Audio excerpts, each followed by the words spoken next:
This is geometry, section 5.7, inequalities in two triangles. So, review from the last section. If we have these triangles, list the sides from smallest to largest. So, what we have to do first is figure out what this third missing angle of the triangle is. So, we add 80 and 35 together. We get 115. We subtract that from 180 to give us 65 degrees for this angle right here. So now we have to order the angles from smallest to largest, and the sides across from those angles also go from smallest to largest. So this angle is the smallest, 35 degrees, so the side across from it, DB, is the smallest side.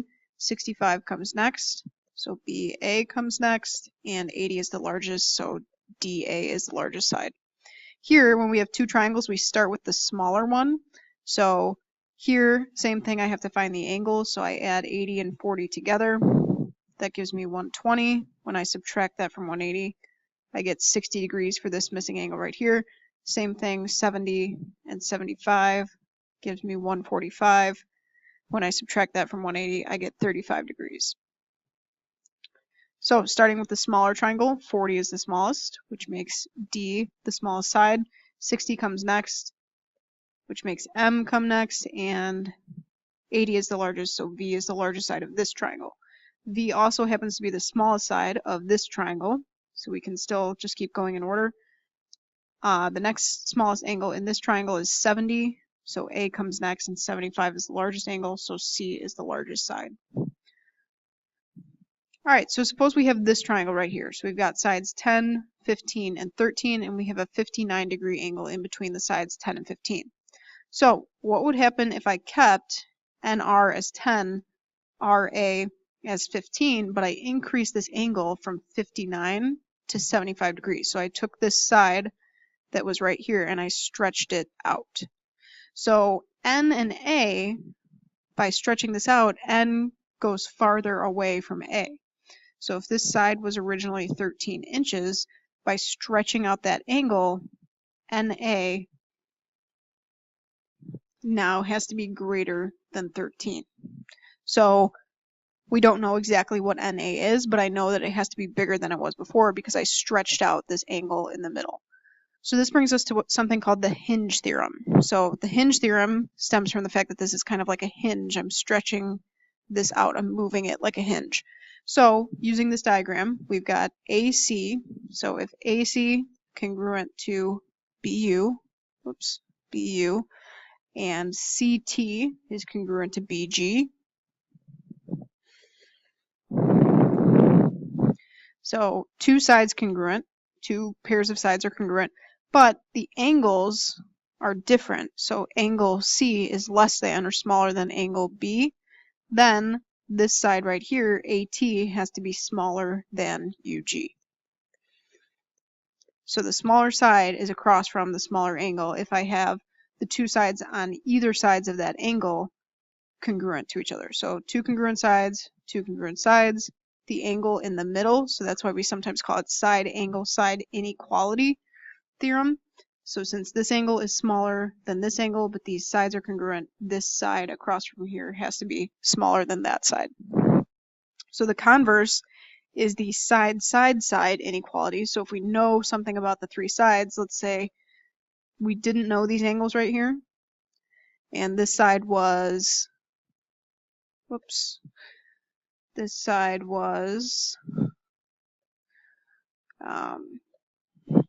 6, and this side was 8. So if I knew, again, AC congruent to BU, the first part is the same, CT congruent to BG, so we still know this is congruent to this, and this is congruent to this, but now we know that this side, AT, is smaller than UG. So if I know these two are congruent to these two, but this one is smaller than this one, then this angle has to be smaller than this angle. Angle C smaller than angle B. So complete the blanks with less than, greater than, or equal to. Here we've got two triangles. We have this reflexive side in the middle. We also have these two congruent sides. So if I look at the angles in the middle of these two congruent sides, so I have the side angle side situation here. 40 degrees is smaller than 41 degrees, which means this side across from 40, BC, has to be smaller than CD across from 41. So BC is less than CD.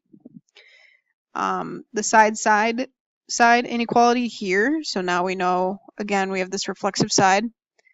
We've got these two sides congruent to each other. This side 6 is bigger than this side 5, so this angle across from that side of 6 inches has to be smaller than the angle across from 5 inches. So angle 1 is greater than angle 2. Letter C, so we have the reflexive side in the middle, so we always have to deal with a side angle side situation if we're deciding whether or not the third sides are bigger or smaller than each other. So since I have to do side angle side, I have to be looking at this angle right here and then this angle right here in between these congruent sides and these congruent sides. So since 53 points to this side right here, 48 points to that side right there, 53 is bigger than 48, which makes X greater than W. On letter D, we've got a reflexive side right here. We have side,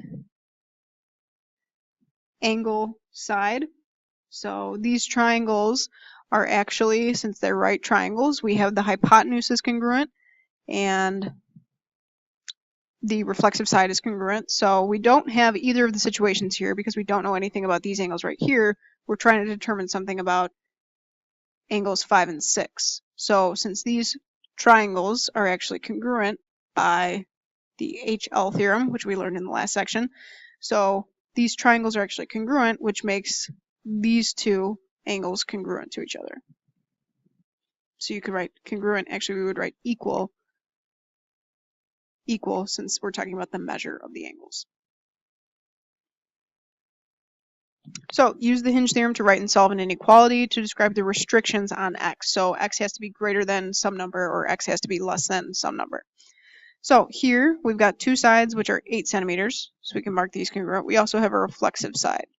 So again, we're always going to look at the angle in the middle of the two sides marked with tick marks. So we're looking at 75 degrees and 85 degrees.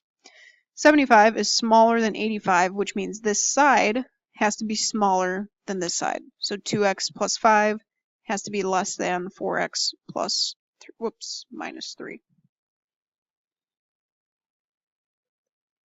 So now we just solve the inequality like we normally would. So get all the x's on one side.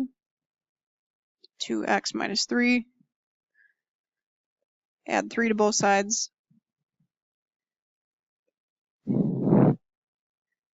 8 is less than 2x. When we divide by 2, we get that 4 is less than x, or we might write that as x is greater than 4. Same thing over here. We've got these sides 12, reflexive side in the middle. So we're looking at these angles in the middle. This is where the variable is with the angles. So now we have to look at the opposite sides. So we have the opposite sides given to us. So this is a side, side, side inequality situation. Since 11 is bigger than 7, I know this angle must be bigger than this angle. So 3x plus 7 has to be greater than 28. Solve it just like any other inequality.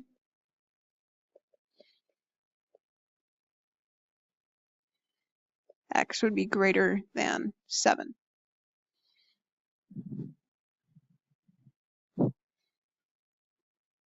Okay, letter C is a little bit more challenging. So this side right here is 10. This side right here is 10. So there's one of our sides. We also have this reflexive side here in the middle. So now I'm looking at this angle right here in between these two tick marks, and then on the other triangle, I need to figure out what this angle in between these two tick marks is.